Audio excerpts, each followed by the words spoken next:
नमस्कार, good morning all of you. आप सभी का एक बार फिर से स्वागत है अपनी इस ऑनलाइन क्लास में। अपने बात कर रहे थे लॉजिक गेट के बारे में, जिसके अंतर्गत हमने और गेट तथा एंड गेट को समझ लिया था। तो आज अपने पास नया गेट होगा, वो होगा नोट गेट। तो नोट गेट के बारे में आज अपने बात करेंगे कि नोट गेट क्या होता है, क्या इसका प्रतीक चिन्ह होता है, कैसे इसकी ट्रुथ टेबल बनती है और किस प्रकार से हम विद्युत परिपथ संयोजित करके नोट गेट को प्राप्त कर सकते हैं। तो सबसे पहले इसकी परिभाषा की बात कर लेते हैं कि नोट गेट एक ऐसा लॉजिक गेट होता है जिसमें एक आउटपुट होता है, लेकिन उसके लिए इनपुट भी एक ही होता है। यानी कि एक निवेशी संकेत होगा और एक ही निर्गत संकेत होगा, और जो निर्गत संकेत हमें प्राप्त होता है वो हमेशा निवेशी का ठीक ऑपोजिट प्राप्त होता है। यानी कि यदि हम निवेशी संकेत के रूप में 0 प्रदान करते हैं, यानी कि न्यूनतम संकेत रखते हैं, तो हमें जो आउटपुट प्राप्त होता है वो 1 प्राप्त होता है। और यदि हम इनपुट के रूप में 1 को रखते हैं तो हमें आउटपुट होता है वो 0 के रूप में प्राप्त होता है। यानी कि जो भी हमें आउटपुट मिलता है वो हमेशा इनपुट का रिवर्स रहता है, ऑपोजिट रहता है। तो इसका प्रतीक चिन्ह कैसा होगा?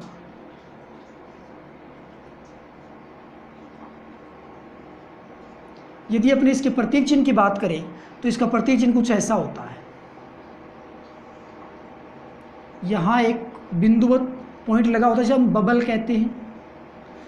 यहाँ पे ये बन जाएगा अपने पास इनपुट A, और यहाँ पे ये बन जाएगा इसका आउटपुट y बराबर A बार। तो ये सिंपल सा एक प्रतीक चिन्ह हो जाएगा नोट गेट का।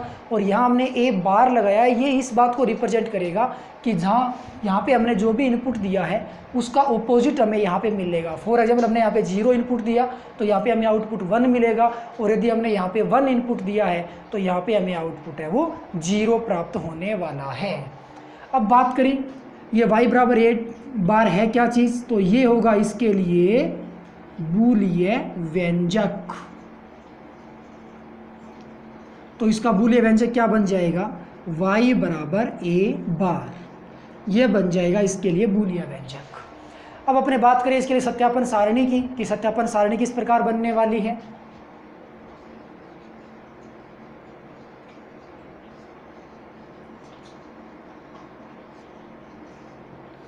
तो सत्यापन सारणी के अंतर्गत अपने वो सारे इनपुट और आउटपुट हमें इंक्लूड करने पड़ेंगे जो भी यहाँ इसके स्ट्रक्चर में हमें दिखाई दे रहे हैं। कुल मिलाकर के सत्यापन सारणी में 2 कॉलम होंगे, एक तो होगा इनपुट के लिए और एक होगा आउटपुट के लिए। तो कुल मिलाकर के सत्यापन सारणी की अपने बात करें तो एक तो हो गया इनपुट A और एक बन जाएगा आउटपुट y बराबर A बार। अब केवल यदि अपने पास एक ही इनपुट है तो एक इनपुट के लिए कितने कॉम्बिनेशन बनेंगे? एक इनपुट के लिए 2 कॉम्बिनेशन बनेंगे। या तो इनपुट 0 हो सकता है या उसका इनपुट है वो 1 हो सकता है। तो यदि आपने इनपुट 0 दे दिया तो आउटपुट कितना आएगा? 1 आएगा। और यदि आपने इनपुट 1 दे दिया तो आउटपुट कितना बन जाएगा? 0 बन जाएगा। ये सिंपल इसके लिए अपने पास एक सत्यापन सारणी आ जाएगी। ये ठीक वही प्रोसेस है जो हमने अब तक OR गेट तथा एंड गेट के अंतर्गत देखी थी। अब अपने बात करते हैं कि विद्युत परिपथ द्वारा इसका प्रायोगिक सत्यापन कैसे करोगे। अब इसका अपने प्रायोगिक सत्यापन देखेंगे।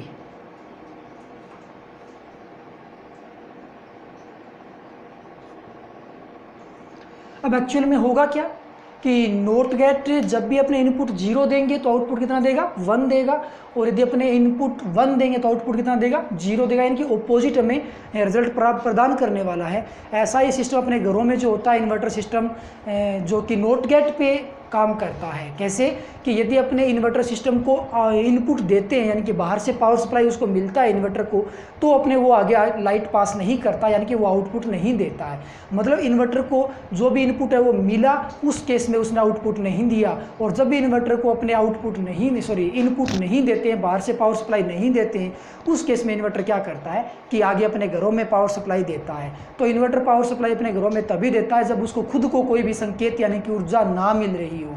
यानी कि ऊर्जा नहीं मिलती है तब तो वो आउटपुट देगा, और यदि ऊर्जा मिलती है तो वो आउटपुट नहीं देता है। यानी कि अपने घरों का जो इन्वर्टर सिस्टम होता है वो नोट गेट का एक अच्छा एग्जाम्पल होता है, और इसी प्रकार से ये नोट गेट भी काम करता है। अब प्रायोगिक सत्यापन के लिए अपने पास सपोज दैट एक बैटरी है कुछ इस प्रकार से। यहाँ पे हमने क्या किया? एक स्विच लगाया, नहीं यहाँ स्विच नहीं लगाएंगे, अपने कुछ ऐसा कर दिया। यहाँ पे अपने क्या किया? एक बल्ब लगाया, यानी कि ये लोड प्रतिरोध RL एक प्रकार से हो गया। अपने स्विच यहाँ लगाएंगे, इस प्रकार से इन दो पॉइंटों ए और बी के बीच में अपने स्विच लगाएंगे, ठीक है, ओके। और इसकी वोल्टता को अपने ई या वी मान लेते हैं, ओके। अपने क्या करेंगे, सबसे पहले यहाँ पे चलो मैं ए बी इसको नाम दे रखे हैं, मैं इसका नाम कुछ और कर देता हूँ। ये बन गया एक्स पॉइंट और ये बन गया वाई पॉइंट। ये अपने पास पॉइंट है वो ए है, यानी कि जो स्विच के लिए रिप्रेजेंट होगा उसके इनपुट के लिए हमने ए को रिप्रेजेंट किया है। अब इंटरेस्टेड बात ये है कि यदि ए को अपने जीरो पे रखें, जीरो पे रखने का मतलब ये होगा कि ये जो स्विच लगा हुआ है वो कैसा होगा, ऑफ कंडीशन में होगा, बंद रहेगा, यानी कि ये ऑफ है तो इस शाखा के अंदर से करंट फ्लो नहीं होगा। तो क्या ये बल्ब जलेगा? बल्ब बिल्कुल जलेगा, क्योंकि करंट यहाँ से निकलेगा और वो इस प्रकार होते हुए इस बल्ब के अंदर से पास होगा और इस प्रकार पास होने पर ये इस बल्ब को करंट मिलेगा, इसके किनारों पे वोल्टेज ड्रॉप होगा, विभवांतर उत्पन्न होगा, जिसके कारण ये बल्ब वो दीप्त अवस्था में आएगा, यानी कि जलेगा, अर्थात वाई का मान है वो 1 बन जाएगा। अब अपने क्या करें कि इसको 1 पे रखो, किसको, इनपुट ए को, यानी कि स्विच को। इसका मतलब क्या हो गया, इसका मतलब ये हो गया कि अपने इस स्विच ए को ऑन कर देते हैं। अब यदि स्विच ए को अपने ऑन करते हैं तो क्या बल्ब जलता है? देखने में तो ऐसा लगता है कि जी परिपथ पूरा हो रहा है तो बल्ब जलना चाहिए, लेकिन एक्चुअल में क्या हो जाता है कि जब ये आपका परिपथ पूर्ण हो गया, यहाँ पे ए स्विच आपने ऑन कर दिया, उस केस में ये जो वायर है वो प्लस का था और ये जो वायर है वो माइनस का था, यानी कि करंट और अर्थ के जो तार हैं, जो पॉजिटिव और नेगेटिव के जो वायर हैं, टर्मिनल हैं, वो आपस में संयोजित हो जाते हैं, आपस में जुड़ जाते हैं और शॉर्ट सर्किट हो जाता है।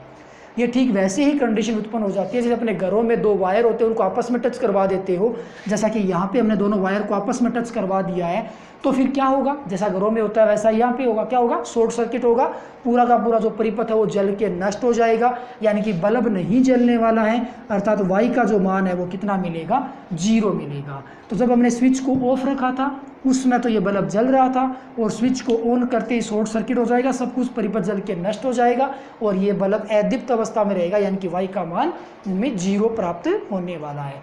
तो अपने पास ये एक विद्युत परिपथ है जिसके आधार पे हम इसका प्रायोगिक सत्यापन कर सकते हैं, यानी कि इसको प्रायोगिक रूप से, प्रैक्टिकली रूप से हम करके सिद्ध कर सकते हैं कि हाँ जी ये जो परिपथ है वो नॉट गेट की भांति व्यवहार कर रहा है। ओके, अब अपने पास बात ये आती है कि नॉट गेट को बनाते कैसे, कौन कौन सी युक्तियाँ इसमें लगती है कि नॉट गेट तैयार हो जाए और वो युक्तियाँ किस प्रकार से जुड़ी हुई रहती है। एक्चुअल में क्या होता है कि इससे पहले जब हमने एंड गेट को भी पढ़ा, और गेट को भी पढ़ा, तो उसके अंतर्गत हमने ये देखा था कि ये दोनों ही गेट, एंड तथा और, ये दोनों ही गेट 2 डायोड से मिलके बने होते हैं, यानी कि डायोड की सहायता से उनको बनाया जाता है। लेकिन नॉट गेट डायोड से नहीं बनता, नॉट गेट है वो ट्रांजिस्टर से बनता है। किससे बनेगा, ट्रांजिस्टर से बनेगा। तो नॉट गेट बनाने के लिए अपने पास एक ट्रांजिस्टर होना चाहिए। तो देखते हैं नॉट गेट परिपथ में किस प्रकार बनता है और कैसे काम आता है। तो अपने पास नेक्स्ट टॉपिक होगा विद्युत परिपथ द्वारा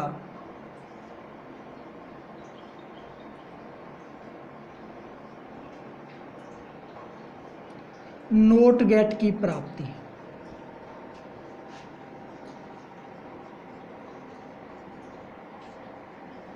कैसे होगी, ओके।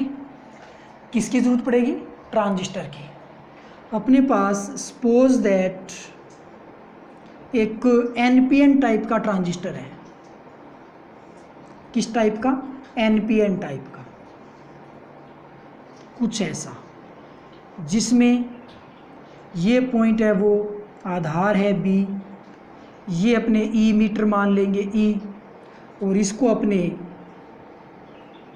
संग्राहक कलेक्टर मान लेंगे सी।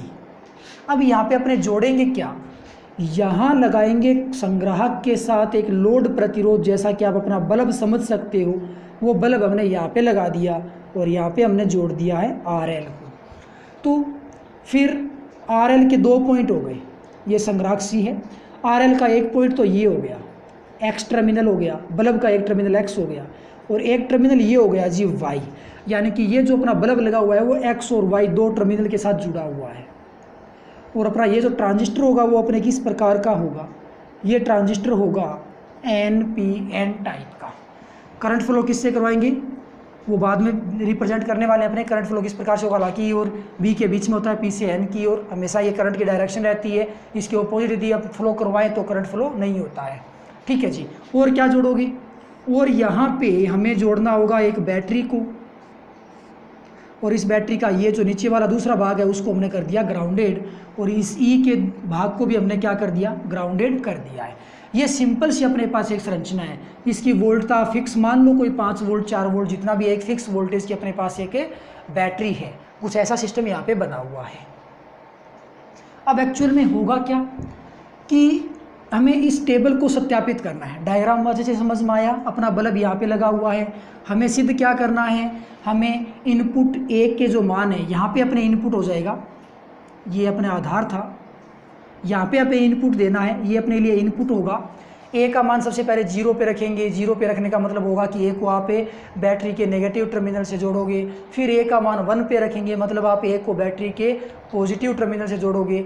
तो 0 का मतलब आप नेगेटिव से जोड़िए और 1 का मतलब आप उसको पॉजिटिव से जोड़िए। उस केस में पता यह लगाना है कि ये बल्ब जलता है कि नहीं जलता, और बल्ब जलता है कि नहीं जलता उसके आधार पर आप इसके टर्मिनल को डिफाइन कीजिए। टर्मिनल को बताइए कि कौन सा उच्च विभव पे है, कौन सा निम्न विभव पे है, और फिर पता कीजिए कि वाई है वो उच्च पे आया है कि निम्न पे आया है। उसके आधार पे ये वाई का मान निकल के आने वाला है। यानी कि ये जो आउटपुट है वाई, वो इस आरएल के एक टर्मिनल को रिप्रेजेंट करता है, न कि इसके जलने और न जलने को रिप्रेजेंट करता है। तो ध्यान रखना, वाई बल्ब के जलने और न जलने को रिप्रेजेंट नहीं करेगा, ये बल्ब के एक निश्चित टर्मिनल को रिप्रेजेंट करेगा कि ये जो टर्मिनल है वो उच्च विभव पे है या निम्न विभव पे है। यदि ये उच्च विभव पे आता है तो y का मान 1 होगा, और यदि ये निम्न विभव पे आता है तो y का मान 0 होगा। ठीक है जी, सबसे पहले अपने क्या करेंगे, a को 0 पे रखेंगे। 0 पे रखने का मतलब ये हो गया कि a को आप कहाँ जोड़ दो, नेगेटिव के साथ। आगे का जो भी भाग है वो ग्राउंडेड कर दो। तो एक परिपथ ग्राउंड का ग्राउंड से कनेक्शन ये बन जाएगा, ओके। दूसरा परिपथ ये ग्राउंड का ग्राउंड से कनेक्शन, ये परिपथ तैयार हो जाएगा। यानी कि ट्रांजिस्टर में 2 परिपथ होते हैं और ये ग्राउंड से कनेक्टेड होते हुए आपस में और 2 परिपथ का निर्माण कर लेंगे। तो जैसे ही हमने ए को नेगेटिव के साथ जोड़ा, 0 विभव पे रखा, निम्न विभव पे रखा, तो यहाँ पे ये पी पॉइंट है, यानी कि पी अर्धचालक है, पी है वो नेगेटिव के साथ जुड़ा है। तो ये जो कॉम्बिनेशन बनेगा उस कॉम्बिनेशन को आप क्या कहोगे, अगर बायस में होगा कि पश्च बायस में, P है वो नेगेटिव से जुड़ा है, तो फिलहाल ये जो परिपथ होगा वो कौन से बायस में आएगा, ये परिपथ पश्च बायस में आएगा। कौन से बायस में आएगा, पश्च बायस में, ओके। तो यहाँ पे हमने बैटरी जोड़ी है, ये परिपथ पश्च बायस में है, और पश्च बायस में करंट फ्लो नहीं होता। तो पश्च बायस में करंट फ्लो नहीं होता, यानी कि बैटरी के द्वारा कोई भी करंट फ्लो नहीं होगा, तो भाई निर्गत परिपथ वाले को भी कोई करंट नहीं मिलेगा, यानी कि दूसरे परिपथ में भी करंट नहीं जाने वाला। मतलब कि ये बल्ब नहीं जलने वाला है। अब बल्ब नहीं जलेगा, लोड प्रतिरोध आरएल के सिरों पे विभवांतर वोल्टेज ड्रॉप है वो 0 होगा। तो इसका मतलब ये हो गया कि इस आरएल के दोनों टर्मिनल एक समान विभव पे हैं, तभी तो ये काम नहीं कर रहा है। एक समान पे हैं तो ये जो एक्स टर्मिनल है वो प्लस के साथ जुड़ा हुआ है, यानी कि एक्स टर्मिनल है वो उच्च विभव पे है, ये हमने फिक्स कर रखा है, क्योंकि एक्स को हमने किससे जोड़ रखा है, प्लस टर्मिनल से। बल्ब नहीं जल रहा है तो ये दोनों ही टर्मिनल समान विभव पे, ये फिक्स हो गया, तो भाई ये भी उसके सापेक्ष कौन से विभव पे आएगा, उच्च विभव पे आएगा। यानी कि y का जो मान है वो कितना प्राप्त होगा, y का मान हमें 1 प्राप्त होगा। तो जब आपने a को 0 पे रखा तो y का मान हमें कितना मिला, 1 मिला, क्योंकि ये बल्ब नहीं जला था। न जलने की शर्त ये होगी कि ये दोनों समान विभव पे होंगे, एक उच्च विभव पे है तो दूसरा अपने आप ही उच्च विभव पे आ जाएगा, क्योंकि दोनों समान विभव पे होंगे तो ही तो ये नहीं जल पाएगा, ओके।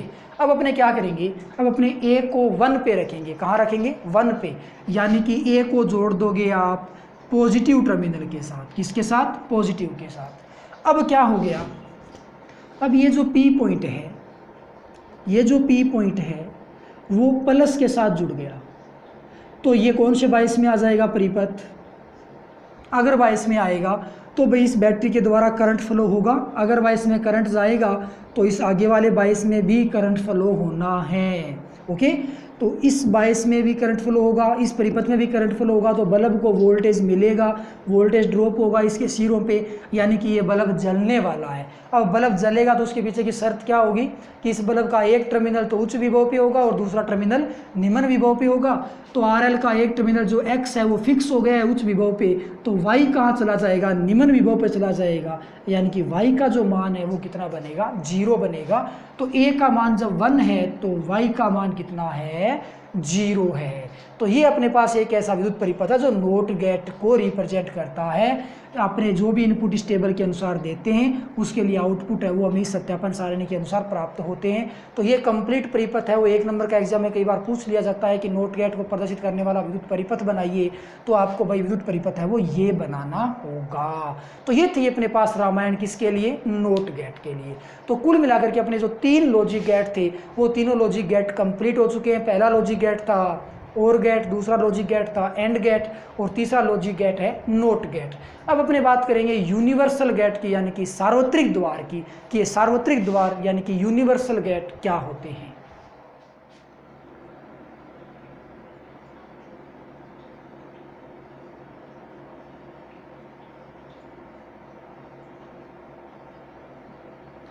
तो नेक्स्ट अपने पास टॉपिक है सार्वत्रिक द्वार यानी कि यूनिवर्सल गेट।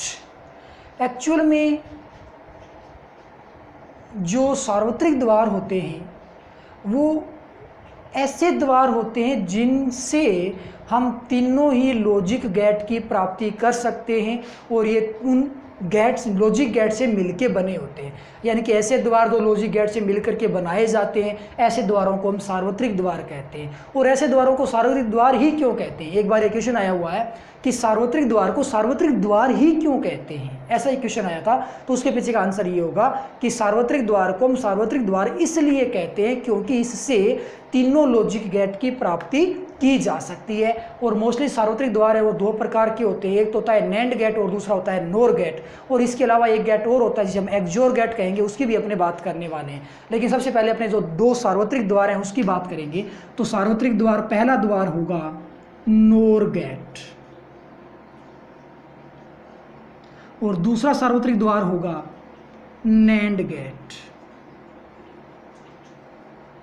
ओके, तो ये नोर गेट क्या होता है और नैंड गेट क्या होता है, इसका अपने बारी बारी से अध्ययन करने वाले हैं। तो सबसे पहले अपने समझेंगे नोर गेट को कि ये नोर गेट क्या होगा।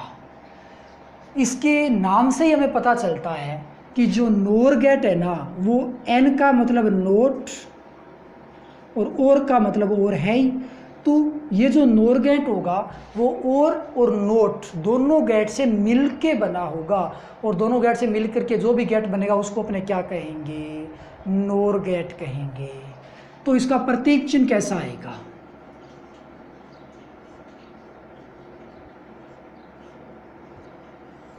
सबसे पहले आप एक नोर गेट और गेट लो, और गेट ऐसा होगा। आपको तीनों गेट लॉजिक गेट के स्ट्रक्चर पता है ना, अच्छे से देख लिया। एक बार फिर से मैं बता देता हूँ कि ये जो गेट होता है ये और गेट होगा,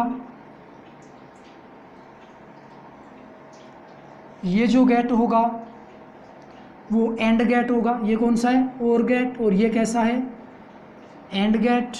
और ये जो गेट होता है वो कैसा कौन सा होता है, नोट गेट होता है। यहाँ पे ये इनपुट हो गया ए बी, तो और गेट के लिए आउटपुट क्या बनेगा, संयोजन के लिए बनेगा। यहाँ पे यदि ये इनपुट ए और बी हो गए तो आउटपुट कैसा बनेगा, गुणन की संक्रिया पे आधारित होगा। और यदि यहाँ पे इनपुट ए है तो आउटपुट क्या बन जाएगा, इन्वर्स की प्रक्रिया पे आधारित होगा। तो ये अपने पास 3 है वो लॉजिक गेट थे। ओके,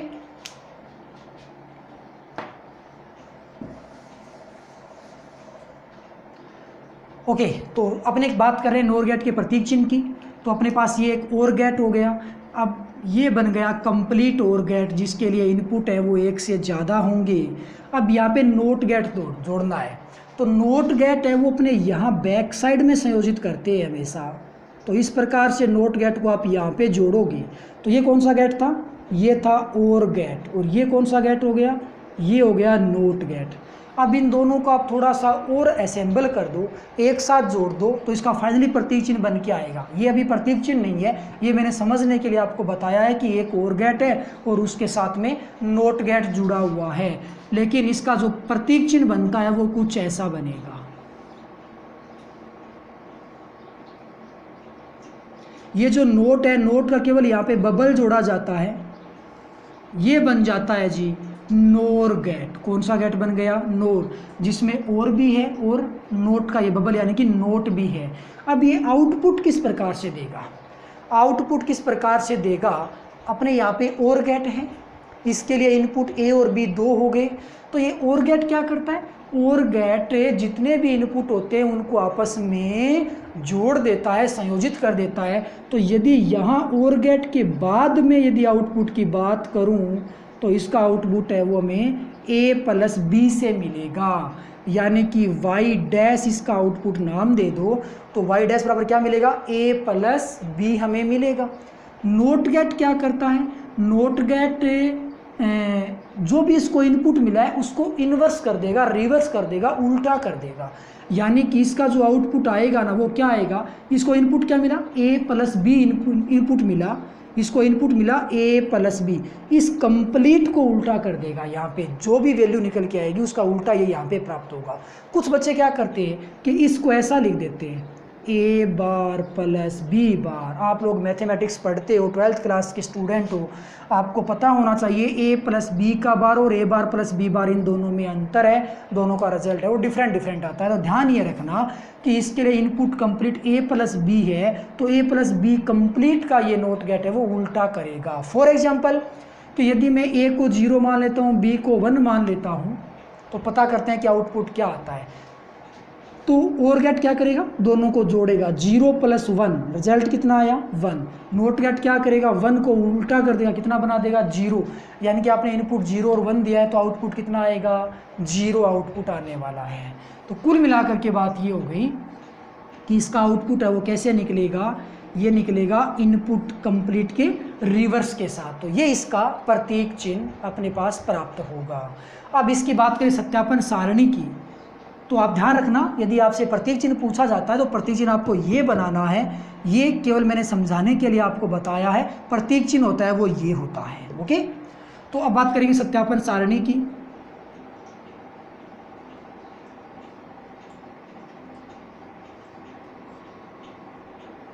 कि इसकी सत्यापन सारणी कैसे होगी। सत्यापन सारणी में वो सारे इनपुट और आउटपुट आएंगे जो यहाँ आपको दिखाई दे रहे हैं। तो यहाँ पे आपको कितने इनपुट नज़र आ रहे हैं? इनपुट हैं जी 2, A और B। आउटपुट कितने हैं? यहाँ पे आउटपुट भी 2 हैं। एक तो और गेट के लिए आउटपुट है जो कि y डैश है और एक फाइनली आउटपुट है जो कि y है। एक परिपथ में जितने गेट लगे होते हैं उतने ही आउटपुट होते हैं, क्योंकि एक गेट एक आउटपुट अवश्य देता है। यहाँ पे 2 गेट लगे हुए हैं तो कम से कम 2 आउटपुट आपको ज़रूर मिलेंगे। तो 2 इनपुट हो गए, 2 आउटपुट हो गए, फाइनली कॉलम कितने बनेंगे ट्रूथ टेबल में? 4 बनेंगे। तो एक कॉलम तो होगा किसका? A का, एक कॉलम होगा किसका? B का, एक होगा y डैश का जो कि a प्लस बी से आएगा और एक आएगा y का जो कि a प्लस बी के बार से आएगा। तो ये अपने पास एक टेबल जनरेट होगी कुछ इस प्रकार से।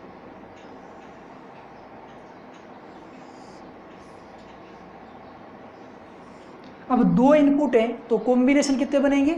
2 इनपुट के लिए 4 कॉम्बिनेशन बनेंगे। पहला कॉम्बिनेशन 0 0, दूसरा 0 1, तीसरा 1 0 और चौथा 1 1। सबसे पहले आप इसको पूरा करो, यानी कि और गेट संक्रिया को कंप्लीट करो। 0 0 का 0 जोड़ हो जाएगा, 0 1 का 1 बन जाएगा, 1 0 का भी 1 बनेगा और 1 1 का भी संयोजन होगा, कितना बनेगा? 1 बन जाएगा। अब ये क्या होगा? y जो भी आपको a प्लस बी मिला है उसका रिवर्स कर दो, यानी कि 0 का उल्टा 1, 1 का उल्टा 0, 1 का उल्टा 0 और 1 का उल्टा 0। तो ये बन जाएगी इसकी कंप्लीट ट्रूथ टेबल यानी कि सत्यापन सारणी। तो जो अपने पास यूनिवर्सल गेट है, सार्वत्रिक द्वार है, उसके अंदर हमने कुछ मिला करके परिभाषा, प्रतीक चिन्ह और उसकी सत्यापन सारणी, बस इतना ही काम हमें देखना है। तो ये था अपने पास पहला सार्वत्रिक द्वार नोर गेट। अब अपने बात करेंगे दूसरे सार्वत्रिक द्वार की जो कि होगा नैंड गेट। तो अपने पास दूसरा सार्वत्रिक द्वार है नैंड गेट।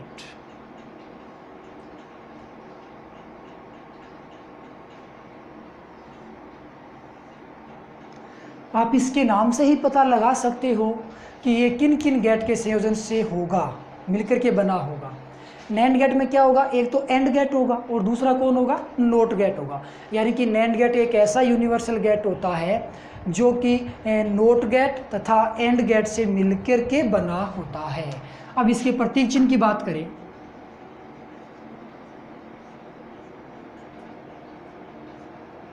कि इसका प्रतीक चिन्ह किस प्रकार से होगा, तो अपने पास एक एंड गेट है,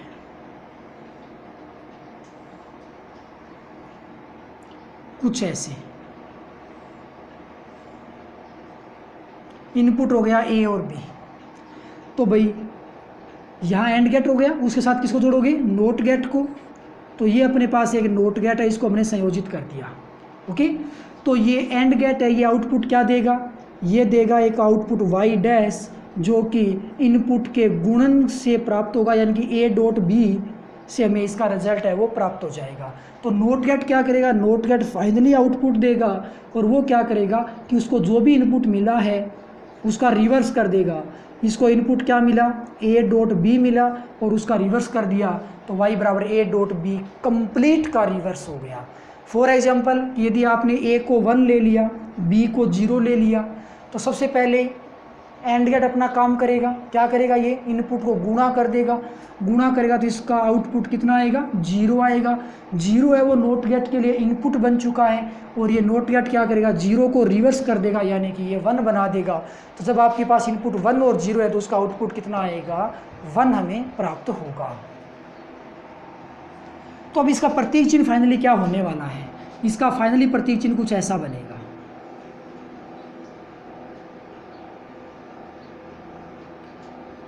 ये अपने पास 2 इनपुट आ गए, एंड गेट है, नोट गेट के लिए आप यहाँ पे बबल जोड़ दोगे और यहाँ पे ये फाइनली हमें आउटपुट देगा, लेकिन क्या करेगा, ये ए डॉट बी का रिवर्स हमें प्रदान करेगा। तो कुल मिलाकर के ऐसा कुछ सिस्टम, इसका आउटपुट हमें प्राप्त होने वाला है। और यदि एग्जाम में आपसे प्रतीक चिन्ह पूछा जाए या बनाने को बोला जाए तो आप ये नीचे वाला डायग्राम है वो बनाओगे, ऊपर वाला मैंने केवल समझने के लिए बनाया है। तो ये इसका प्रतीक चिन्ह बनेगा, किसका, नैंड गेट का, जिसमें एंड और नोट दोनों ही गेट जुड़े हुए हैं। अब अपने बात करें इसकी सत्यापन सारणी की, किस सत्यापन सारणी किस प्रकार बनेगी।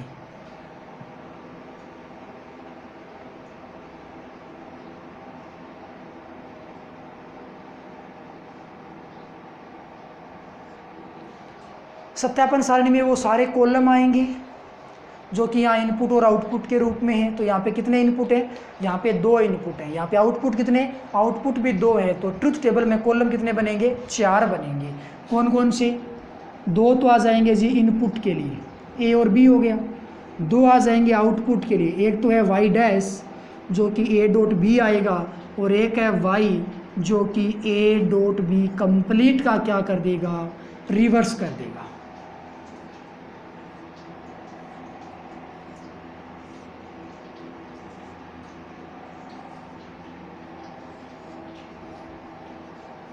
ओके, 2 इनपुट हैं, कितने कॉम्बिनेशन बनेंगे, 4 कॉम्बिनेशन बनेंगे, 0 0 0 1 1 0 और 1 1। यदि आप लोगों को ये कॉम्बिनेशन नहीं बनाना आता है तो आप लोग क्या करोगे, मेरा जो लॉजिक गेट का एक टॉपिक है जो आपको डिस्क्रिप्शन में मिलेगा, आप मेरी प्ले लिस्ट में जाइए, प्ले लिस्ट में आप सर्च कीजिए लॉजिक गेट नाम से, जहाँ मैंने लॉजिक गेट की ऑलरेडी 2 वीडियो बना रखे हैं, जिसमें आपको दूसरे वीडियो के अंतर्गत आपको सबसे पहले क्या मिलेगा कि ये कॉम्बिनेशन किस प्रकार से बनते हैं, उसके लिए उसमें डिटेल आपको मिलेगा। और चाहे उसमें इनपुट 1 हो, चाहे 2 हो, चाहे 3 हो, चाहे 4 हो, सब के लिए आपको कॉम्बिनेशन किस प्रकार से बनाने वो सब वहाँ पर बताया गया है। तो अब यहाँ पर क्या होगा, Y dash A dot B यानी कि उनका गुणा करना है, तो 0 गुणा करोगे 0, 1 और 0 का गुणा 0, 1 और 1 से बन जाएगा 1 और फाइनली हमें आउटपुट क्या मिलेगा, रिवर्स करके मिलेगा, 0 का उल्टा 1, 0 का उल्टा 1 1 और 1 का उल्टा कितना बनेगा, 0 बनेगा। तो ये सत्यापन सारणी होगी किसके लिए, नैंड गेट के लिए। तो नैंड गेट की परिभाषा, उसका प्रतीक चिन्ह और उसके सत्यापन सारणी है, उसको आप याद रखोगे। साथ में यदि इसका बूलियन व्यंजक पूछ लिया जाए तो ए डॉट बी का बार, ये इसका क्या बन जाएगा, ये इसका बूलियन व्यंजक बन जाएगा। ओके, तो फिर नोर गेट का बूलियन व्यंजक क्या था, नोर गेट में और लगा होता है, यानी कि सबसे पहले आपको जोड़ना होता है। तो a प्लस बी उस कंप्लीट का यदि आप बार लगाते हो तो ये बूलिया व्यंजक आता है किसके लिए, नोर गेट के लिए। तो बूलिया व्यंजक का आप यहाँ पे ध्यान रखोगे। तो ये था अपने पास सार्वत्रिक द्वार। कल अपने बात करेंगे एक्सोर गेट की, और उसके साथ में अपने ये भी देखेंगे कि जो भी सार्वत्रिक द्वार होते हैं जो कि नैंड और नोर गेट है, उनसे हम तीनों लॉजिक गेट की प्राप्ति कैसे कर सकते हैं, वो बात अपने कल करेंगे। आज के लिए बस इतना ही। Okay bye, thank you.